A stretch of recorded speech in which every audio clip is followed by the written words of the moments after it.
Welcome to Occasional Randomness. I'm your host, Eric Scott, and joining me, as always, is my fellow co-host, someone who loves a good deal on genetic engineering, Jason Johnson. Absolutely, especially if the credits are thrown in for free. They're they're free, right? I'm sure there's probably some strings attached there, but yeah, sure, we'll call it free. Okay. I guess I should make the air quotes around free. Nothing's ever free. Nothing good is ever free, as we might find out here shortly. We'll see. Yeah, there's always strings, like you said. In tonight's Farscape, Farscape does a girls' trip episode where I'm sure absolutely nothing will happen and we'll just all be a nice time away from the boys with full of shopping, spa treatments, and no drama whatsoever. Never, no drama. Yeah, because the boys' trip last episode just some time away, nothing happened. It's just kind of boring. So yeah, so we are talking about season 4, episode 16, bringing home the beacon, which last time I said it was called bringing home the bacon because I knew what they were going for with their wordplay on their titles, so I just automatically translated it on myself and didn't use their title. But hey, pretty much I was mostly right. So we'll give you partial credit, maybe. Although I was disappointed in the lack of pigs or smoked meats in this episode. Do I get partial free credit? Yeah, free credits. Very, very good. Yeah. Because free is good, right? And yeah, as always, our little PSA here. If you like what we do, please give us a like or a review, or better yet, help spread the word and let people know about this little fine podcast here. We would appreciate it. All right. So since this is an even number episode, I believe that is up to you to recap this shopping trip that has no drama whatsoever. All right. So this should only take me a couple sentences because it's like you said, pretty short and sweet. So let's go ahead and jump into Farscape season 4, episode 16, bringing home the beacon. We start out with Dargo, Rigel, John, and Scorpius back on Moya after last week's episode of the guys trip. Rigel's not eating because he's learning the self-discipline that Katoya taught him. He also has no one to cook for him. So that's probably why he's not eating. Yeah. Yeah. Probably more the latter than the former, but the former makes a good excuse. Dargo tells him he could cook for himself, the mention of which prompts John to say that he could cook for the girls since they're due back. Cut to Aaron, Sikozu, Chiana, and Naranti, all on a Karmer settlement housed on a Leviathan carcass fused with a planetoid. Aaron comments that the settlement is unimpressive, but Sikozu says that if they want to camouflage Moya against long-range scans, this is the place.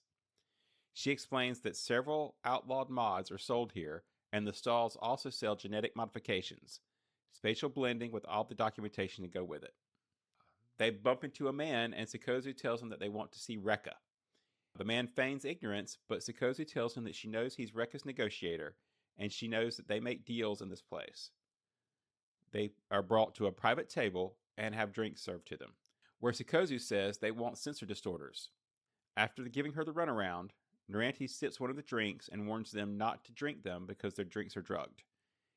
Aaron places her gun on the table, and Sikozu says that if it's such an old trick, the man apologizes and finally gets Rekka. Sikozu tells Rekka what they need and that they want it to be made to look like an ore freighter. Chiana suggests a pleasure yacht, so Aaron asks if they could have a choice of several different signatures. Rekka tells them he'll just need to know their sensor modulator and asks if the ladies know what it looks like. Naranti pulls it out and he recognizes it as partly organic. Leviathan. He tells them that a distorter will only hide them as long as they can match the movements of the ship they're imitating, and asks if their pilot is good enough. Aaron says yes, and Sikozu says no, both at the same time. Rekka then tells them that's their problem, and Leviathans need custom builds, which will take 4 Arns. The asking price is 19,000 Krindars, which, after bartering, they pay 16,000, half up front. The man tells them to meet them at their pod in 4 Arns. Aaron says it's too long, but the man reminds them that that's being their deal, it's their rules, and they leave. Chiana asks if they trust them, and of course not, Sikozu replies, urging Chiana to follow the man. Aaron and Sikozu are walking along discussing what to do next when Aaron wonders where Naranti has gone. Suddenly they spot peacekeepers and hide. How many? Sikozu asks. After a quick glance, Aaron lets her know Greza, Braca, 4 SSDs. Sikozu is adamant that they couldn't have been followed, and Aaron agrees, unless someone tipped them off. Meanwhile, Braca asks Greza, "You're sure they're coming, ma'am?" "Of course I'm sure. Keep searching," she orders. Aaron attempts to calm Chiana, but the peacekeepers are jamming. Sikozu tells Aaron that they have to stick together, but Aaron points out that she has one gun, and there are 6 of them. Naranchi joins them, and Sikozu tells her about the peacekeepers. Aaron tells her to find Chiana and warn her. Aaron then tells Sikozu that they can either follow Greza and find out what he's up to, or stay out of sight. Chiana is following the 2 men from earlier, but she loses them. She asks the lady at the counter if she saw them, but the lady is not forthcoming. Chiana asks what's in the room behind. "Services. Expensive services," the woman replies. Chiana puts down some currency and says she doesn't mind paying for services, as long as they're worth it, much to the woman's surprise. Aaron and Sikozu continue to hide, but they hear the sound of an unusual sonic pattern, double-winged. It sounds like a striker, the fastest ship in the Scaran fleet. "But what the frell is it doing here?" Aaron asks. Sikozu looks through an image enhancer and tells Aaron that Greza seems to recognize the sound too. Cut back to Chiana as she's getting some kind of alien massage, and says that the reason she's so tense is that she was following 2 Sebastian males, and they came this way, and she was hoping that the masseuse could help her out. The woman puts pressure on Chiana's Mila nerve, which paralyzes her from the neck down. When Chiana mentions Rekka, the woman releases. Chiana again asks for help, so the woman asks Chiana if she has any idea what they sell here. "Yeah, genetic modification, shape changes." The woman tells her that whoever buys a transformation kit also buys confidentiality. Chiana realizes they could have walked straight by her. As Sikozu and Aaron continue to watch over Greza, a Scaran female walks out, a member of the ruling caste, along with her entourage of 1 Scaran male and 4 chariot escorts. 1 commander, 1 adjutant, and 4 warriors, Sikozu asserts. Aaron points out that that's the same as the other side, which Sikozu says implies a meeting. Sikozu tells Aaron that Greza clearly isn't interested in them, which provides a perfect opportunity for them to leave. But Aaron disagrees and says that it's the perfect opportunity to stay. "Does this look like an official conference to you?" she asks. "No." "Exactly," Aaron replies, adding that Greza is most likely exceeding her authority. If they could make Peacekeeper High Command privy to that, she'd be relieved, and it would get her off their back. Naranti visits the service center and finds Chiana. She's done being serviced, and Naranti drags her away, telling her that Greza and Braca's presence. Chiana attempts to calm Aaron, but Naranti tells her they're jammed. As they're about to leave, they spot Peacekeeper commandos at the exit. They return to the service desk and ask to be transformed, well enough to fool a DNA scan. They're told they have to select the species, but they say they're not too choosy and quickly get out of sight. In the former pilot's chamber of the fused Leviathan, the Scaran commander is confirming the security of the site, despite Braca's reassurance. Aaron and Sikozu sneak up on one of the tiers to look in. Sikozu uses an image enhancer, which also enhances sound. The Scaran woman is War Minister Akna, 3rd in rank in the Scaran fleet. Sikozu continues to listen in as Greza reassures Anka that she's abided by the terms of their meeting. Greza tells Anka that she'll have to take her word for it, as Anka notes that Greza has been conditioned to resist Scaran mind probes. Greza asks if she wants to waste any more time testing them. "I dislike wasting time," she answers, asking why Greza is here. "As I communicated, I want peace." Anka tells her everyone wants peace and asks what price she's willing to pay to achieve it. "What if I offer you the Luxon territories?" Sikozu tells Aaron what she heard, and that Greza is willing to cede all the Luxon worlds to the Scarans in exchange for peace. What? She can't mean it. The Peacekeepers and Luxons have a mutual defense pact. Greza has to be bluffing. She can't fulfill that promise. The Luxons would go to war. Sikozu asks how long they'd last against the Scarans without the Peacekeeper, and Aaron says if that really is Greza's intention, they have to stop her. "I doubt we could talk her out of it, Aaron. I wasn't thinking about talking. I have a gun." "You would assassinate Greza?" Sikozu asks. Aaron replies that Greza would do the same to them. "Do you have any plan of escape?" Sikozu asks. "To run. Anything more detailed?" "Run quickly." Sikozu asks if they run into more opposition than they can handle. "You have that conversation with Dargo about why his worlds were obliterated," Aaron retorts. Cutting back to Graza, she tells Anka that in return for dominion over the Luxon territories, the Scarans will relinquish all claims to the disputed sectors of the Uncharted territories. Anka says that it's hardly an equitable exchange, but Graza is quick to point out that the Luxon worlds are wealthy, yet there's little value in the Uncharted territories. This arouses Anka's suspicions as to why they'd make such an exchange if that were the case, especially now as the Luxons are their allies. Grace heard that High Command already regrets that decision. Luxons are warriors, not diplomats, and they're a liability to peacekeeper efforts. So you would just abandon them, Anka asked Graza. Yes, for the greater good.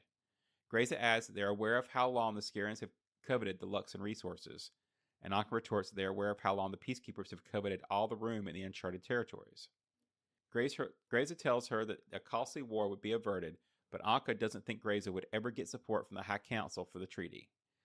Graza is quick to announce that most of the High Council already supports her, and they're ready for a change in leadership. You would seize power? Anka asks. For the greater good, Graza adds, that benefits of this treaty will help Anka's ascent through the Scaran hierarchy, and she asks how long it's been since her last promotion. Too long, Anka answers. But then, I don't resort to the methods that you utilize to advance. Graza responds asking if she would have a weapon unused if she had one in her armory, out of squeamish good taste. A commando approaches Braca and tells him they have word of a Nabari in the settlement, and her description matches the escapee, Chiana. Braca and the commando go outside and announce that they're looking for a female Nabari. Chiana and Naranti have just been serviced. Chiana is now blue with sparkly red hair, and Naranti looks younger with black hair and no third eye. And despite standing out of the way, they are noticed by Braca. Chiana tells Naranti that she'll do the talking, and she points Braca to a place on level 3 where he'll find any kind of female he could care for. Braca grabs her arm, but Chiana says she's not on the market. She and Naranti snuggle up while Braca does DNA scans on the pair of them. They both pass, and Braca asks Naranti if she's seen the Nabari. She says she wouldn't know one if she saw one, so Braca describes her. Gray girl, thin, young, good-looking, Chiana asks. Is Braca's response. Convinced, he leaves, and Naranti tells Chiana that she thought they did rather well. Sukozu tells Eren that they're arguing about how to carve up the Uncharted territories. Graza asks if they have an agreement, but Akna wants to talk about disarmament. Graza says she's not prepared to discuss weapons at the moment, only territory. But Akna says that it's unsatisfactory since the peacekeepers claim superiority. We do more than claim, Graza exclaims. Yet you will not even talk about arms reduction. Graza says that they are prepared to coexist in peace, but they will not make themselves vulnerable. Akna states that there are some of the Scaran hierarchy who believe the peacekeepers are already vulnerable, and their claims are highly exaggerated. She suggests that perhaps the destruction of their dreadnought was an experiment that they have been unable to repeat, or perhaps it wasn't they who did it. She asks if this is so, why would you settle for peace? Because you would lose a war, Graza reports. Sukozu tells Eren of Akna's suspicions, and Eren says the fear of the wormhole weapons is the only thing stopping the Scarans from invading Peacekeeper space, and everyone's frailed if they stop thinking Peacekeepers have them. Sukozu looks back and sees Akna looking over a document that Graza is making out. Okay, it's time to intervene, Eren says. As she reaches for her gun, they hear commandos searching for intruders. Eren and Sukozu are forced to hide in order to take out the commando. Akna prepares to sign the treaty and calls Pinnock to bear witness. As Sukozu takes out the commando, Graza and Akna both sign the treaty before Eren can return to her position. Sukozu tells Eren to kill Graza anyway, as then the Scarans won't be able to enforce the treaty. But now Eren can't get a clear shot. Braca returns and tells Graza that there's no intruder. She tells him this was a historic day. Akna calls on Pinnock, who kills a commando and attacks Braca. Graza tells Akna that this has been an act of war and she is a fool. Akna retorts that Graza will not be missed. They merely want to talk in a much more detailed terms about their wormhole capabilities. You already know that you'll learn nothing, Graza says, but Akna tells her not here. Their facilities are much better on Katratzi. Sukozu asks Eren what will happen when they learn the truth about wormhole weapons, but Eren says they can't let them. Sukozu and Eren go outside and are joined by Chiana and Naranti. As Akna is taking everyone to their ship, Eren signals Sukozu to follow them. Eren tells Chiana to get to the modulator and meet them back at the pod. She then tells Naranti that they are low on weapons, but Naranti has none. She does have melee spores, which are very powerful, but she has never tried them on either Scarens or Charids. Grayza is locked in a pod and tells Atna this blunder will cost her dearly. Braca tells her that their wormhole weapons will decimate the Scarens, but Pinnock is quick to attack him before he can continue. He asks Atna if Braca is needed, and she says he is. He asks if, when Braca is no longer of use, he could be the one to kill him. Atna agrees and tells him to summon the Dreadnought to the rendezvous point. Naranti continues to prepare the spores when Sikozu runs in, telling Aaron they took Braca and Grayza to Bay 9, but the ship is still powered down. 2 Charids come out after she did and are heading this way. They duck out of sight and Aaron draws her gun, but Naranti gets up and tells one of the Charids she knows who they're looking for. She pretends to sneeze but blows some spores in his face. She tells him a peacekeeper is right behind him, but it's actually the other Charid. They shoot each other, which gives Aaron and Sikozu the idea of dressing up. Dressed up as Charids, the pair bring in Naranti to Bay 9 and shoot the Charid that's guarding Grayza and Braca. Meanwhile, Chiana is attacked in the pod by the men who sold them the part. Grayza tells Aaron she did excellent work, but Aaron says the Luxem treaty alone, she will kill them both. Alive, I can repudiate that treaty, Grayza says, but you proposed it and you signed it, Aaron replies. Grayza states that if the Scarens hadn't betrayed her, she'd have stood by it, and they could have lived in peace. She asks Aaron how they'll get past the command carrier in orbit without her. As a result, they're forced to take Grayza and Braca with them, but run into Pinnock and the last Charid. Aaron tells Sikozu that if she's not back in the pod in half an hour, to go without her. Sikozu and Naranti escort them away, and Aaron kills the last Charid and attacks Pinnock, who is unfazed by her blaster fire. Grayza and Braca, tied together, tell Sikozu that Aaron is as good as dead, but Sikozu is insistent that she'll survive. Grayza and Braca continue their war of words, and when Sikozu looks away, Braca knocks both Naranti and Sikozu unconscious, and he and Grayza run to the Marauder. Chiana asks the men why they knocked her out, but they're not convinced it's really her, thinking that she is a trespasser. Meanwhile, Sikozu wakes up and gets Naranti. Chiana tells them she was genetically transformed and kisses the man. He confirms it's her because they didn't transform her tongue. They hand over the modulator with the sensor distorter installed and tells her to plug it in and Pilot will feel his options. Taking the rest of their payment, they leave as Sikozu and Naranti return to the pod. Sikozu says they'll wait half an hour for Aaron, like she said, and if the Scarens get to the pod first, they'll leave immediately because Aaron's as good as dead. Sikozu and Chiana begin to argue when suddenly Aaron returns. She runs on and sits down and they make haste. Back on Moya, Pilot tells them the transport has signaled its return, but there's a Scaren warship pursuing them. As soon as the pod is docked, they starburst. Darga is sniffing Chiana since they changed her to genetic, changed her scent. He tells her that he prefers the elegant gray. Rigel tells Naranti she paid too much, then begs her to cook for him. John tells Aaron it's not her fault, but Aaron is annoyed that they had to Grayza and let her go. Aaron tells him that the Scarens must be dead set on war since they didn't go for Grayza's proposal. As they discuss what to lose sleep over, Moya exits Starburst. Pilot informs the crew that the Scaren warship is still in pursuit at the edge of Moya's sensors. Dargo and John surmise that it must be a beacon, but Pilot doesn't detect anything. Chiana has yet to find anything in the pod, and Scorpius confirms that there's nothing in the distorter. They decide to check everyone who is in the transporter pod, and Era suggests to John that it could be Sikozu since they were separated. I did not betray you, Sikozu replies adamantly. A DRD checks all the ladies and detects nothing. Scorpius says that a tier-by-tier search would be in the next step, but there's no time for that. Moya's unable to starburst again, and the distorter is not yet ready. Aaron asks how long they have before the warship can identify them. Perhaps 200 microns. Naranti says that no one is chasing Moya and Pilot, so it may be better just to leave them. John asks Aaron if they're going to bail, but then asks, what about the baby? Aaron has no clue what he's talking about, and even seems unable to say the word. John, realizing that Aaron has been compromised, asks where the beacon is. We don't know, she says. John pulls his gun and asks her where the beacon is. He repeats it, interchanging the words beacon and baby. Aaron's getting more and more confused, and John asks her to say baby and spell it.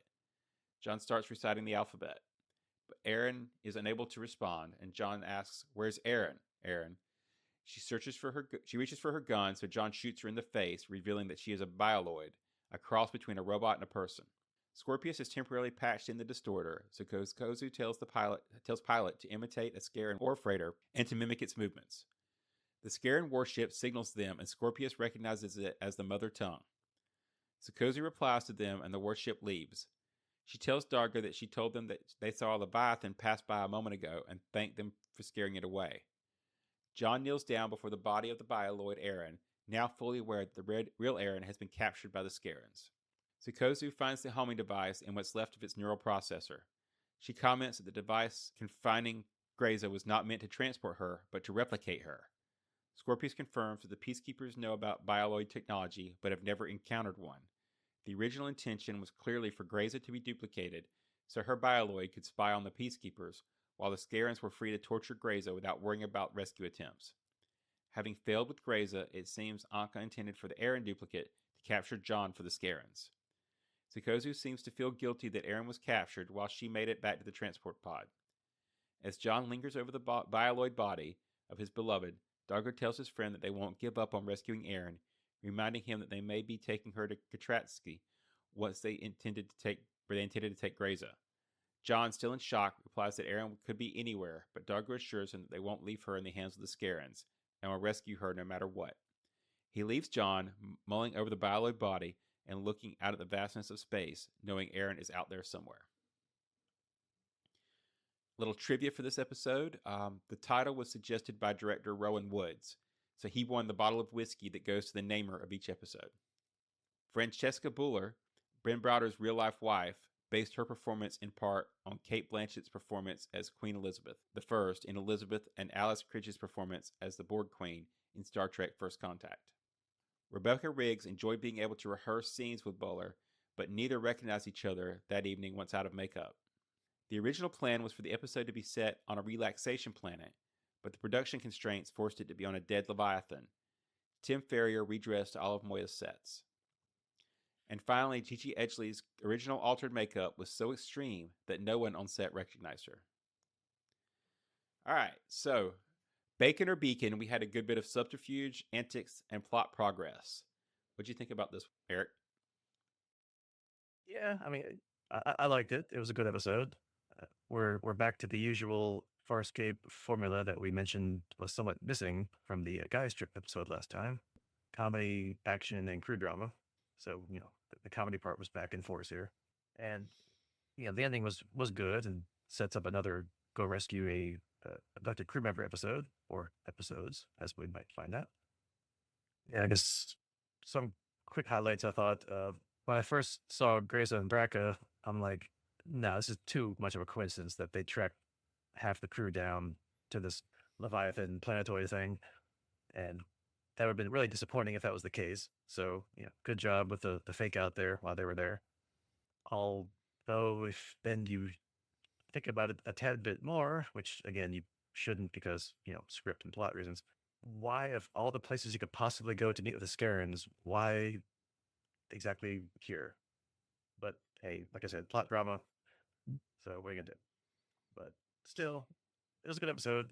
Enjoyable, fun. I liked it. What do you think?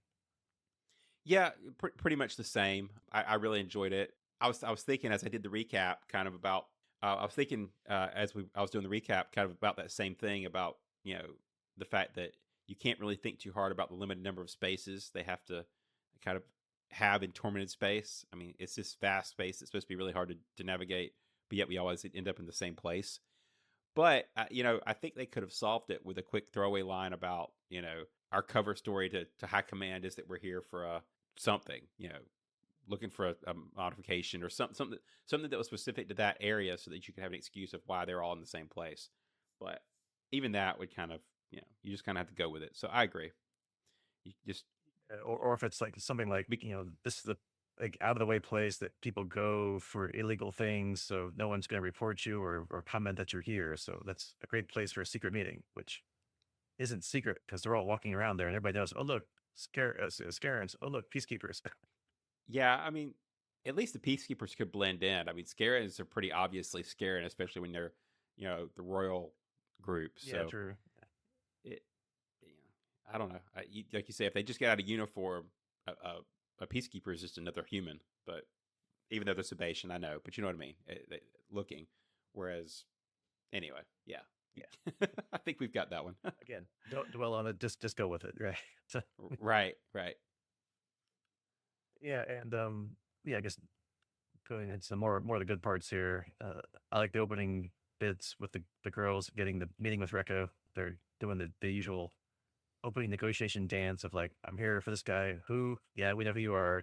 Like don't try and pull a fast one on us. Okay, fine. Here's some drinks, and then they wind up not getting roofied by the drug drinks, which I thought was pretty cool. Which I guess as the season has gone on here, Laurenti is becoming more and more useful and more part of the team as the season's growing on here. And she was kind of important or did a lot of things in this episode too. So it's nice to see them 2/3 of the way through the season finally using her. Yeah. Yeah, I guess I'll admit I'm liking her use in the recent episodes a little bit more. Not overall that much, like in the scope of characters we've had in Farscape. She's I don't think I've held anything back about the fact that I think she's a poor replacement for Stark and oh gosh, what was our original blue lady? I'm blanking. Dan. Yeah, between Zan and Stark, she's like a mixture of the two, but crazy old lady version.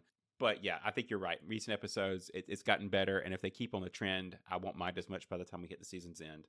On your competent part, I did enjoy the same thing with seeing them competent up front. Yet we still get the fact that the two guys they're chasing took advantage of the shape shifting or whatever you want to call it to get away from them. So while competent, not infallible, and I think that's a good summation of our crew at this point. So. But yeah, if you think about comparing Zan to Naranti, yeah, it's like a complete like 180. Like they went completely opposite of the serious but sometimes funny healer, and I guess it wasn't really the cook. I guess they just cooked their own food, but yeah, to like Naranti just being comic relief basically for the most part. Yeah, I think as I said that out loud, I think mixing Zan and Stark's craziness together may end up with Naranti. So maybe that's what they did. They were just trying to economy of characters. Yeah, so you can still write the same kind of things, just kind of blend them together and keep going, right? Right. Let's see what other good parts. I like the idea of that sensor distorter. It's kind of cool. If you can fool Peacekeeper or Scaran ship at long range, then there's no point for them to get closer to you into visual range, where they can see that you're not really an ore freighter or a pleasure ship or whatever, but you're a Leviathan. And given, of course, they just got it in this episode, I'm sure it's going to help in later episodes, given where we end up here at the end. Otherwise, why go through an entire episode of trouble to get it and never use it again? Although it could be like those force field belts they got earlier this season and used once, I think, maybe.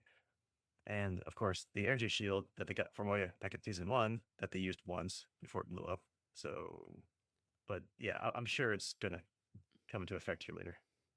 Yeah, I think if I hear what you're saying, I think we're collecting all the stuff from all of our side quests that we'll need for our final quest at the end of the show, right? It's all one big. These are just side quests. Yeah, they must have played lots of D&D on the crew or the raiding crew there. They're just leveling up, man. They're roaming around the fields chasing monsters to level up so they can be prepared for the big bad. That's right. They're just going through the small quests, the small challenge rating creatures before they get to the big boss. And yeah, to your point earlier about them not catching the fact that they changed shape and disappeared on Chiena and whatever. Yeah, I didn't get that the first time watching it because I didn't see if they did somehow show them changing appearances or try to drop the hint that they were suddenly different and then Chiena lost them. I didn't catch that. It might have been implied, but until Shanna just flat mentioned it later, I'm like, oh, yeah, that's how they did it. And again, plot, but how fast does it take to change appearances? It seemed rather quick, like that one masseuse that was massaging Shanna, changing, within like seconds or a second every time she was massaging Shanna. I don't know, maybe I can hand wave it away that it's all dependent on how complicated or thorough the change is. So pulling a detailed scan like she wanted took a while, but just quickly changing what she looked like, it was pretty quick. And that part was, I'm gonna call it hand waved, right? It was useful, but seems a bit overpowered, especially if the peacekeepers have not developed a detection tech for it, right? Because they were able to pass the DNA scans that Braca was doing on them. But yeah, if that's the case, then why doesn't all criminals and everybody in the tormented space, at least, if not the rest of the world, have this shape shifting tech? Because you can just kind of is anytime somebody's not looking at you, change everything about yourself and just keep going, and nobody will ever get caught. Yeah, and also it's just your typical sci-fi show. It's like let's rewrite our DNA, like like you're rewriting a paragraph in on a Word document or something. It's just, it's like yeah, poof, no problem. Well, I mean, we've had that trope for years. I mean, we had transporters for a little while. Ha! I'm going to throw a Star Trek reference out, Hey, and transporters, and then you know, there's a buffer, and all of a sudden you can pull people out of a buffer, and end up with duplicates, or store people for long term and pull them out later. I mean, it's interesting that we managed to find these techs and still loophole them. So it's like someone does something once in a story, and then just to get around a plot hole or plot thing, and then you realize how really overpowered or how much you could really abuse that little device, right? yeah, that's exactly what I was trying to say, but you said it better. Exactly. Never do. And speaking of throwing us off things, we see Grayson and Braca, and we're like, oh no, they tracked the crew down. But no, it's a secret meeting with the Smirns. Again, like we've dropped several times, rather a giant coincidence that just happens to be the same location as our crew, but otherwise it'd be a boring show and we wouldn't care. But I thought it was cool set wise where they met. Without knowing the trivia a bit, I thought, oh, that's cool. To save money on location costs and sets by creating new sets for one episode, never using them again. Let's just redress our existing Moya sets because now we're on a dead Leviathan. Okay, well we have Leviathan, we have all the sets. Change the lighting, throw some cobwebs or weird things in there, and look, it's a random Leviathan. So I thought it was a cool touch. Yeah, exactly. I thought that was a great idea. If not my favorite part of it, I think having some of the comedic crew interaction was my favorite part of this episode, just kind of getting that tone back.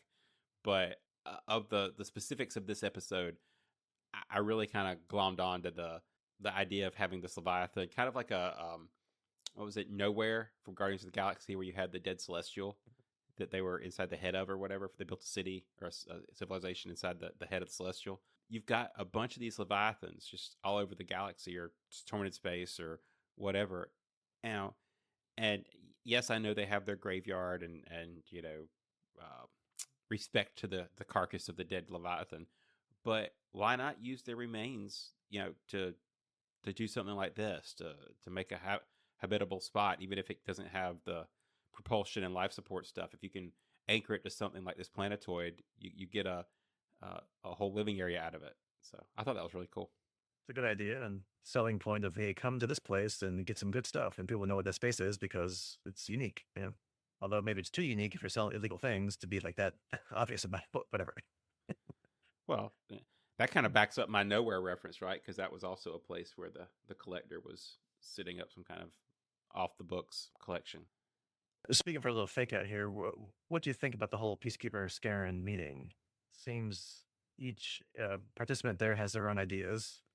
Graza and Akna have a good idea of what the other side is capable of, what they have, what they don't have, what they want, what they say they have or don't have. Yeah. And they both obviously have higher positions for themselves in mind. And I feel like the only thing the Scarens really aren't quite sure about is, do the Peacekeepers really have wormhole weapons or not?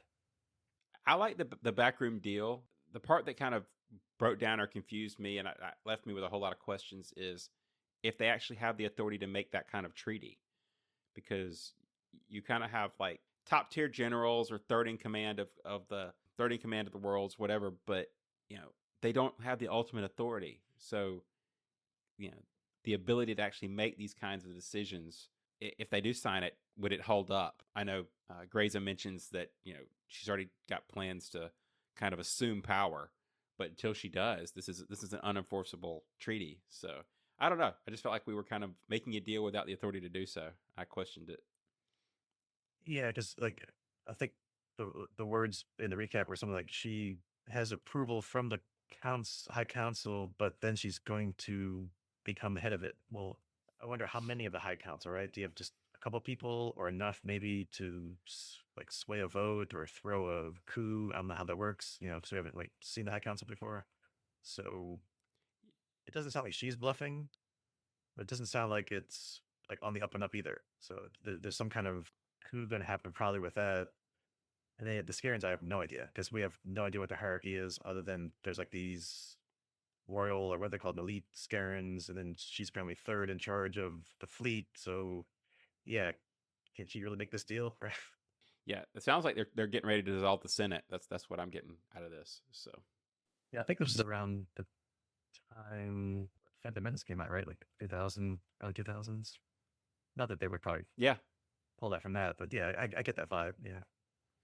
well, that was my A New Hope reference. So fear Yeah. of this battle station that they don't have, but Yeah, right. Fear of wormhole weapons. Yes. we'll hold the galaxy in check. That's no moon. That's a wormhole. And, of course, Aaron's too late in killing Grayza. The secret treaty gets signed. Again, that could be a fortune or not. We'll find out probably future episodes here. But, and, if things weren't bad enough, then Ankna, I guess, then immediately turns on Grayza and Raka and captures them for further interrogation off-site to get the real truth about wormhole weapons. I did think, Aaron and Sakozu, for good or bad, had a good plan to rescue them. Just unfortunately, regular Scarens aren't affected by pulse pistols, which seem to have no effect whatsoever on the one guy that Aaron was shooting like 5, 6, 7 times. And he's just getting more mad. Right? Yeah, chalk that away for later. That might be important. Yeah, I'm sure it's not going to come into effect later at all. But of course, Grayson and Becker wind up escaping, which, yeah, as we talked about, like who can enforce what here on this treaty? Like, what's Grayson going to do now? The treaty's signed, but is it binding? Like you're saying, like, did attacking them kind of void it? Are they still going to go through with it? Like, you still act the part of, hey, we're still, buddy, future friends here. Yeah, again, we got episodes to go. I guess we'll find out. And she has no idea about Aaron being caught either. So she just thinks, oh, we got away, and I guess we'll just act like nothing happened. Yeah, I mean they did have the comment about her being as good as dead when she stayed to fight the guy who could absorb the blaster bolts. But yeah, just to reiterate, I do think the treaty's probably off. At least that was the impression I got once shots started being fired. Could be wrong, so hopefully they'll clear that up pretty quickly and probably Grace's next bit of dialogue. But yeah, I don't know how that holds up in court. I was going to say, yes, we had a secret meeting off the books to make a treaty. Like, yeah, say what now? And then, yeah, in and around all this, we have what we've come to enjoy about Farscape, the comedy scenes interspersed with the action, where we get, Chiana and Noranti undergoing the lantern hung genetic modification that they talked about all throughout this episode to disguise themselves, and even fooling Rekka and his friend for a bit because they had no idea who this green or blue person with red hair is. Of course, they figure it out. They get the distorter as promised. So, I appreciate that, they didn't go down that plot line of them stiffing them or something or running away and they had to track them down because, like, okay, fine. It's a deal. They're part of it. Cool. But typical, Star Wars / Farscape action comedy. If they would have just hung out at the bar for 4 hours, maybe nothing would have happened and they would have got their stuff and they would have seen the Peacekeepers Scarens and they would have got their stuff and left.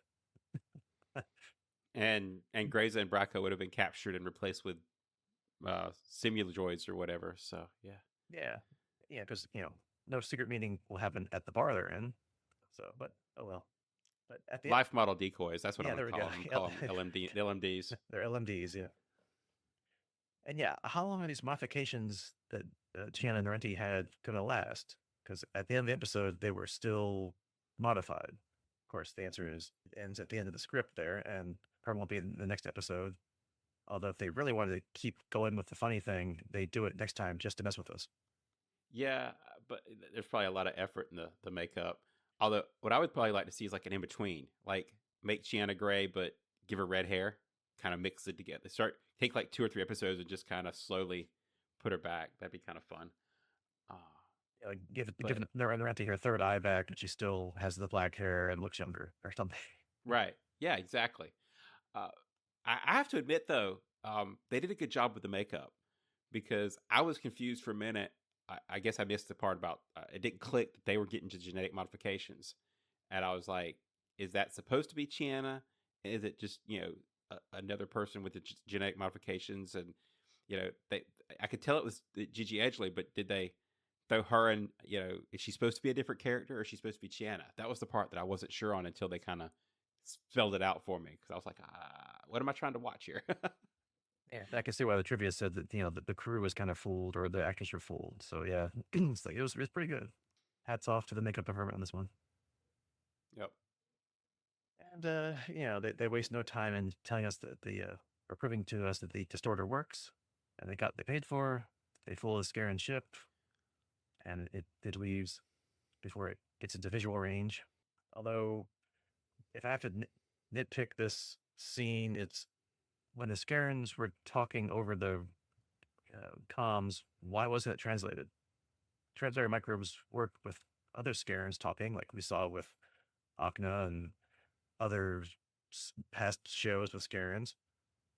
I mean, sure, it lets Sakozu save the day by showing off that since she can't use translator microbes, that she has to understand the actual language, so she can speak back in fluent Scaran back to them. And I guess it's not like a translated language that they would recognize as Scaran, not the language, but still, that's why the only nitpick I can have. Yeah, like you say, I think they were just trying to let Sakozu be useful. She kind of had a good episode of action in here, so might as well let her keep going. I think the throwaway line they used for that was that it was the mother tongue, right? Scorpius referred to it as the mother tongue.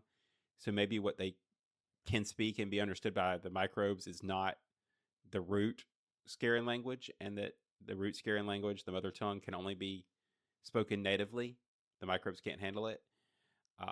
Which, if that's the case, I think Scorpius should have been the one to respond. But anyway, although he was I'm just, busy trying to hook up the he was trying to be Scotty and hook up the device to the Moya, so he was too occupied. because that's who we want fiddling around with things like that is Scorpius. Yeah, which I guess does help cement his whatever you want to call it of I'm helping you out, John. I'm here for you versus well, plus also he doesn't want to get caught by the Scarens either. So really, it's a mutually beneficial CYA there. So Yeah, it just gives you another chance for him to muck around in the comm system and monitor. Anyway, or now he knows what the frequency of the distorter is, so he can use it later to find Moya or something if he leaves or get his little scheme gets found out and he has to jump ship real quick or something. something. Yeah. I guess the final fake out of this episode, Aaron. I thought it was a pretty good job with the fake out, that it wasn't the real Aaron at the end. I mean, why would you think otherwise, right? Yeah. We didn't know that the pod that Grayson was in was the pod to make these bioloids. Just looked like some kind of holding container. Although why she was there, not Braca, but whatever. And great plan by the Scarens. Yeah, duplicate Grayza and I guess Braca. I mean, yeah, kind of have to keep both of them and take them both away and interrogate them while you've got these moles or puppets or whatever with the peacekeepers, so you can get intelligence there too, so you can really find out from either your captees or your plants if the peacekeepers have wormhole technology or not. And maybe take it even further, right? If Grace said she was going to become in charge with this little plan with the High Council or High Command, whatever. So, hey, if you can put your fake Grace there and get her in charge of the peacekeepers, then hey, you've won by default. I mean, so you don't have to go to war at all. Just they'll just surrender to the Scarens and ta-da, problem solved, right? Or just run it as a puppet government. Yeah. So nice try. Unfortunately, they escaped, and well, like you said, is the treaty null and void? I will find out. Yeah, I'm gonna have to admit this part totally got me. I didn't see it coming. The LMD and all that. I should have, looking back, right? Because we had Crichton and Aaron finally getting together, kind of had moved past that. Well, won't they drama? So how do you solve that and split up the couple that are now past the emotional thing? You physically split them up, and yeah, I think I really should have expected that before the end of the season. If my nitpick is that I think John was a little more screwy than usual. I know he's, I mean, he's always off the wall, especially in these kind of situations. Flashback to Looney Tunes episodes, but the baby beacon banter confused me, and I think it was confusing everybody. Like it wasn't helping. Yeah. Singing the ABCs instead of being like Aaron's, this isn't Aaron, to everybody else would have made more sense. But instead we sang the ABCs and then he shot her in the head. Yeah, I didn't get the whole baby beacon, beacon, baby. I'm like, what? Why is that confusing? Yeah. Okay, she did about the baby, fine. And then, you're saying the, English alphabet to her and she can't respond. So of course now okay, she's a double or something, right? But yeah, I didn't get the whole like why she couldn't say baby or beacon or yeah, I didn't get it. And yeah, I guess now the big, at least next episode, sods maybe, are off to find out where this mysterious Gatrazzi place is located and rescue Aaron. Since we only have 6 episodes left in the season, which at the time they didn't know this was the last season, so yeah, but they're just gonna stretch it out to the big season finale, and yeah, I guess we've got a direction for the crew to go here for the next couple episodes. Oh man, I hope it's not a cliffhanger. Well, I know how it ends, so Oh, we'll great. we'll talk about that when we get there. Uh, yeah, so lots to wrap up, hopefully. So my expectation was that we'd be moving pretty fast from here on out, but I think you just dashed some of my hopes, so we'll see. Yeah. Oh, all right, less than 7 episodes. We only have 6. Hey, well, that's it. Goodbye. uh, I'm putting all my hopes on the fact that I don't have to wait years for the miniseries follow up, right? All right. Yeah, if we want to play it like the real how it aired, yeah, we have to take a break for like a year and a half and then come back. All right, you heard it here, folks. We'll We'll see you in 2028. No. Yeah, so but don't go anywhere. We got 6 episodes left to cover. that's right. Anything else about this one you want to talk about? Or we've pretty much hit all the good points and questionable parts. Yeah, no, I think we're good. Like I say, this was a good return to the comedy. I had several spots where I didn't expect the swerve, and so that's always good. I like being surprised and not everything being predictable. But it also had its normal Farscape predictable moments where the crew is the crew, and that's always brings a smile to my face too. So on that note, next time we'll keep with the Farscape because there's nothing else out there and for a while, or maybe next month. I think Wonder Man comes out right on Disney, doesn't it? Is it this year? Yeah, it's this year for sure, so it's got to be quick. Okay, but I don't think it'll be by next time. So next time we'll plan on covering season 4, episode 17, A Constellation of Doubt, and playing our usual guessing game of what does that mean. Nope. Once again, not a clue. I have no guesses at all, other than it must mean something or it sounded cool if they give bottles of alcohol out to the winner. So I guess they liked it for some reason, and whoever came up with this idea got a good bottle of liquor. I don't know.